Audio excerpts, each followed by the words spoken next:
In thinking about standing up an optimization program, is part of that process thinking about where that program should live within organizations, or has that decision already been made and then we go and build it?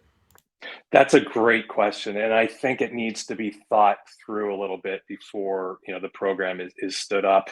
'Cause, I've seen optimizations programs in the marketing section. I've actually seen them in the IT, section, in the business, and it does make a difference, and I'm not necessarily sure it's a one size fits all. I don't know that there is a perfect answer, like it should always be in this, and I think that depends upon the culture and the company and how it's set up. But it definitely should be thought through because if it's in the wrong spot, it's really hard to get a lot of cross-functional buy-in, and you'll lose some things. You'll lose like test ideation opportunities and key things that help drive the program and keep it moving. Um, in thinking about so once you've kind of let me go down that path a little bit because I think it's one of the challenges we've seen with organizations over the years is that yeah I agree with you. I don't think there's a one size fits all. There definitely needs to be thought put into for our organization where should it live. But let's talk maybe pros and cons a little bit. Are you able to share kind of, hey, when we've seen it live in marketing, here's the good stuff, here's the bad. When we've seen it live in engineering, here's the good, here's the bad. Yeah, for sure. And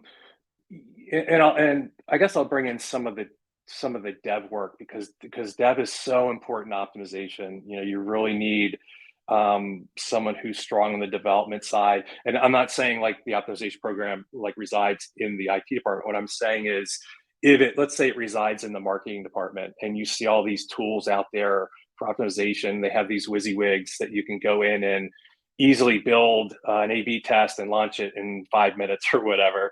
Um, that's not always the right thing to do.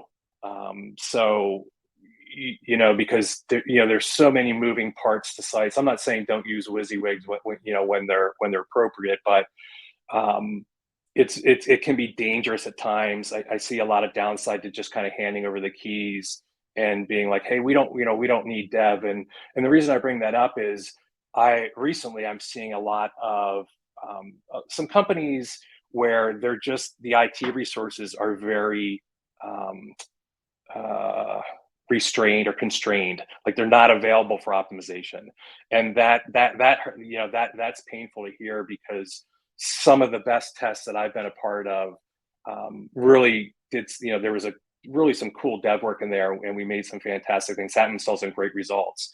So from the marketing department, obviously you can see you know like the traffic coming into the site and trying to improve campaigns and things like that. But I think there's a little bit of a downside there. On the flip side, if it falls into, let's say, the IT side, I think you have the potential to lose some of the business input because I mean, even yesterday, I'm talking to a product owner.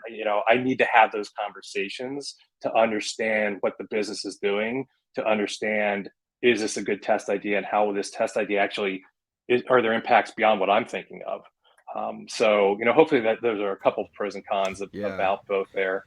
That's great, and I think one of the things, marketing tends to be the dominant place where optimization lives.